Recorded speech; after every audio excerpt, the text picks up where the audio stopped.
fears are growing that South Africa is turning into another Bogota following that 1 billion rand recent drug bust. With me is Willem Els of the Institute for Security Studies. Welcome, Willem. Hello, Chris. Willem, remind our viewers what General Nalanda Mkhwanazi said about drug trafficking. That warning.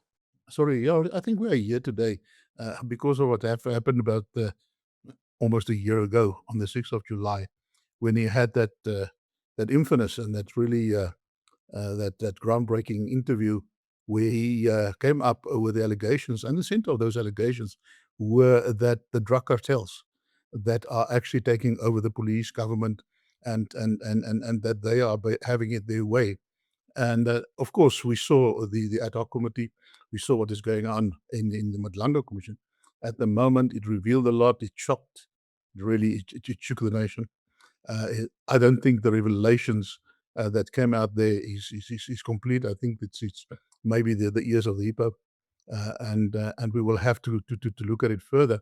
So that prompted us to look at, in the past 2 years, we had various clandestine laboratories that were discovered. I mean, the one at Groblersdal, almost 2 billion rand worth of precursors and so on.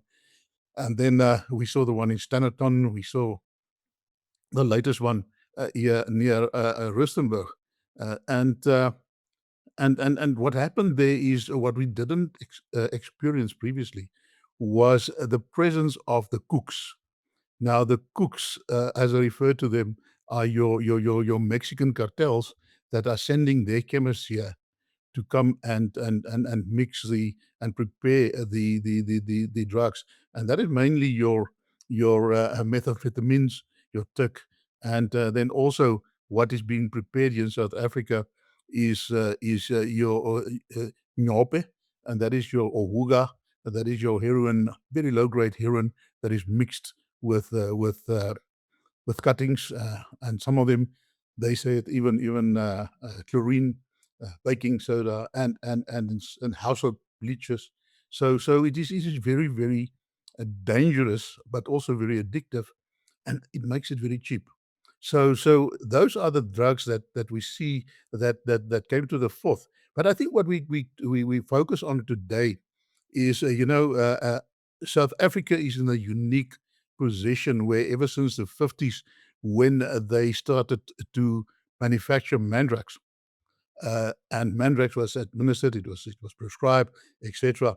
But by the 70s, they started to move away from it, etc. And it became an abuse drug here in South Africa, where we are currently one of, if not the only country in the world where they are really still a very good, there's still a very strong market for Mandrax. Now, why is that? That is a question that we're trying to answer today.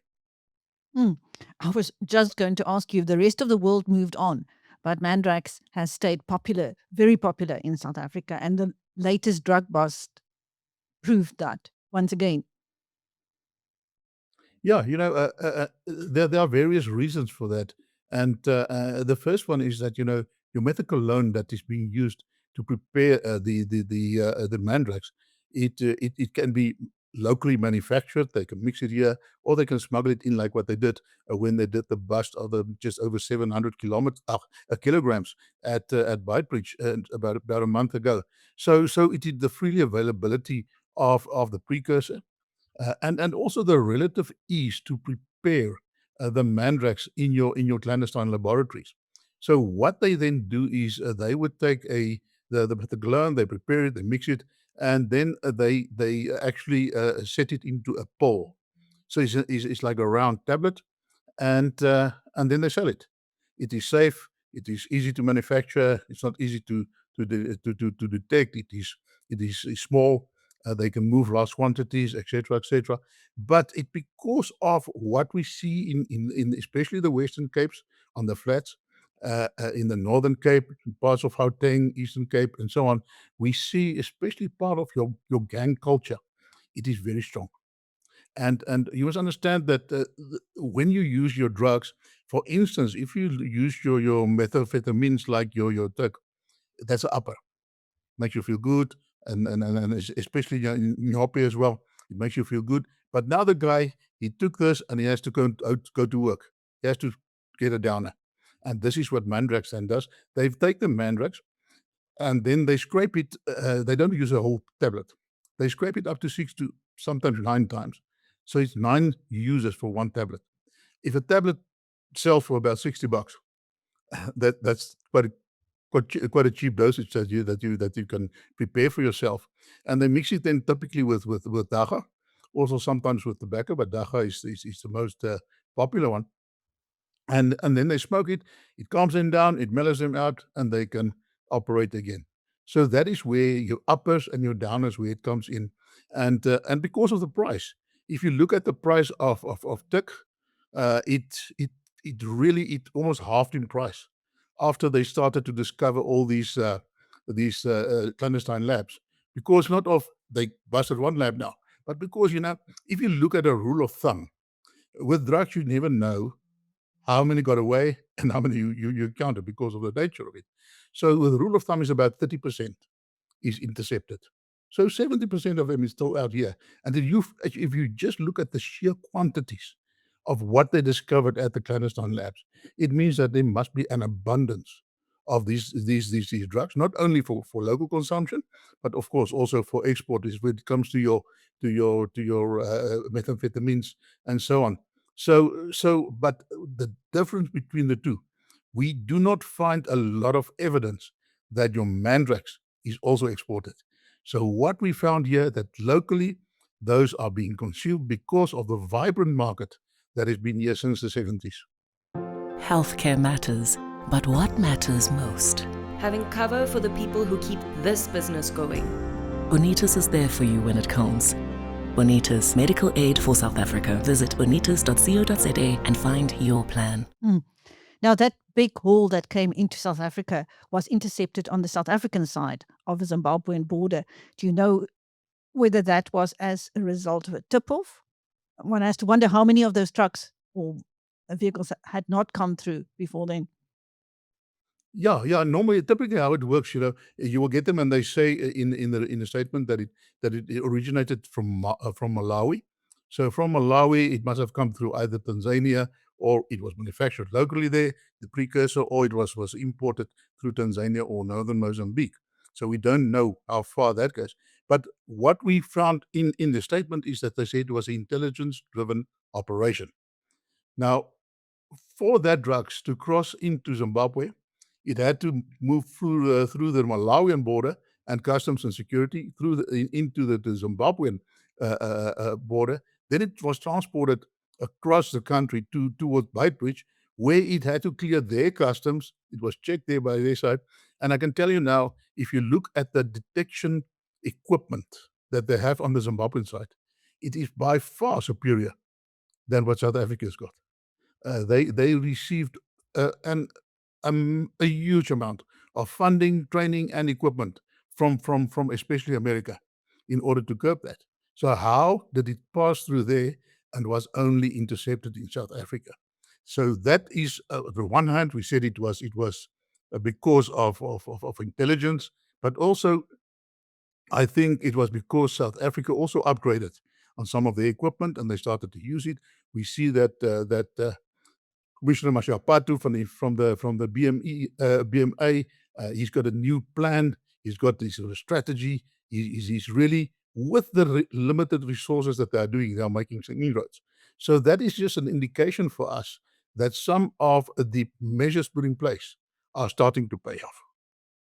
Now, Willem, the KZN Provincial Commissioner warned that unless drug trafficking was dealt with, that South Africa would or could become another Mexico. You've just done this huge drug study. What are your recommendations? Yeah, I think we should heed to his caution. Of course, they got much more information that we will ever have. They have the intelligence and all the other reports. They have the sharing of intelligence, and that is what is important for us because it is transnational. The busts on especially your cocaine, you're at the airport and so on. That is because of your sharing of information and intelligence between service to service, etc., and we must commend them on that. So what they tell us, if they caution on that, they must have good information on that.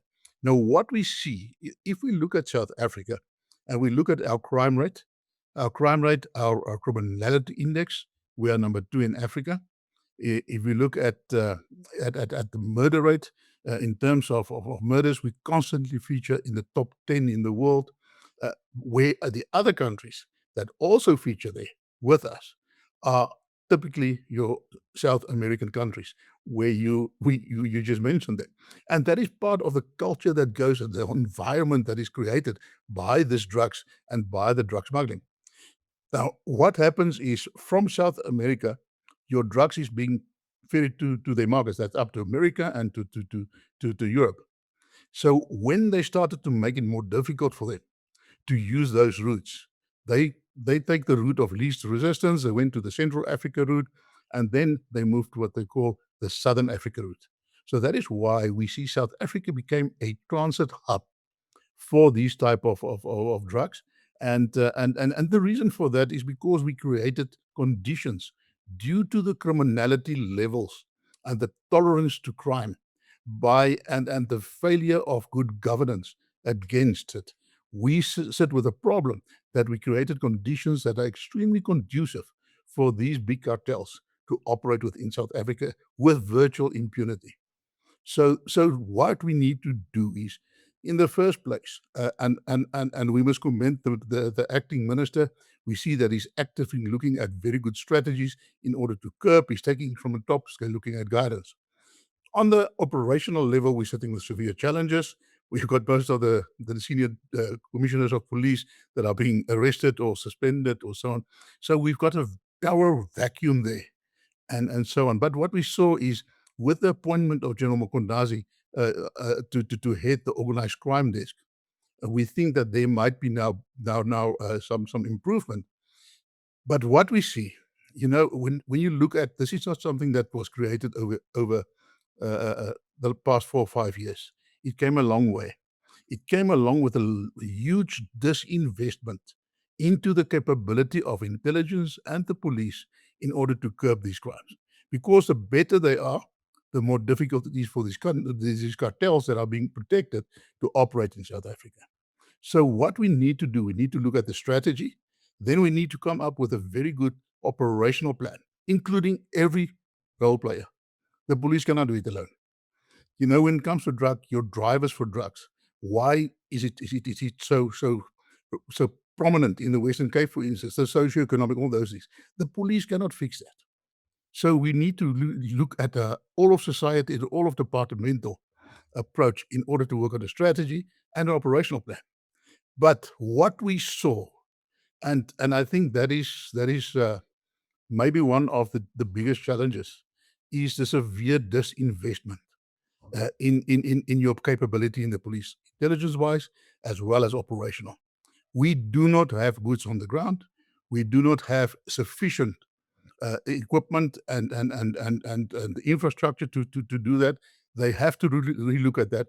And then thirdly, we need to look at a mentorship program. You sit with a lot of people. We saw the more experienced people. We saw the people in the Mandrax Commission that came over good, the ones that care, the ones that make a difference. We need to support them. But those guys won't be here forever. We need to bring in a mentorship program under them. What is going to happen the day that they leave and they retire and so on? So it must be a short, a medium, and a long-term plan that we have. But we have to start with the infrastructure and investing in this capability. Willem, when will the paper on your study be ready for public release? Okay, yeah, we do a what they call is referred to it as an ISS today. It's an opinion piece that is evidence based, and we release one per day from the ISS. So we've been informed today, but by Tuesday, Wednesday next week, they would like to have a look to publish this one. Okay. Anything in that report or in that paper that you would like to add to our interview today? Yeah, I think what is important is, we cannot blame the police alone. The mandate to curb this, to investigate, to prevent is given to the police, but it's an impossible mandate. the police cannot fix all the problems of the society. So we need to take hands. And I think that is where the minister really came in with his approach, where he's including on a provincial level, he's looking at all the different role players in order to make sure that all of them can contribute. Because at the end of the day, it's our children. Our children are the targets, and it's their future that is in our hands. Thank you. That was Willem Els of the Institute for Security Studies speaking to me, Chris Steyn, at Biz News. Thank you, Willem. Thank you, Chris.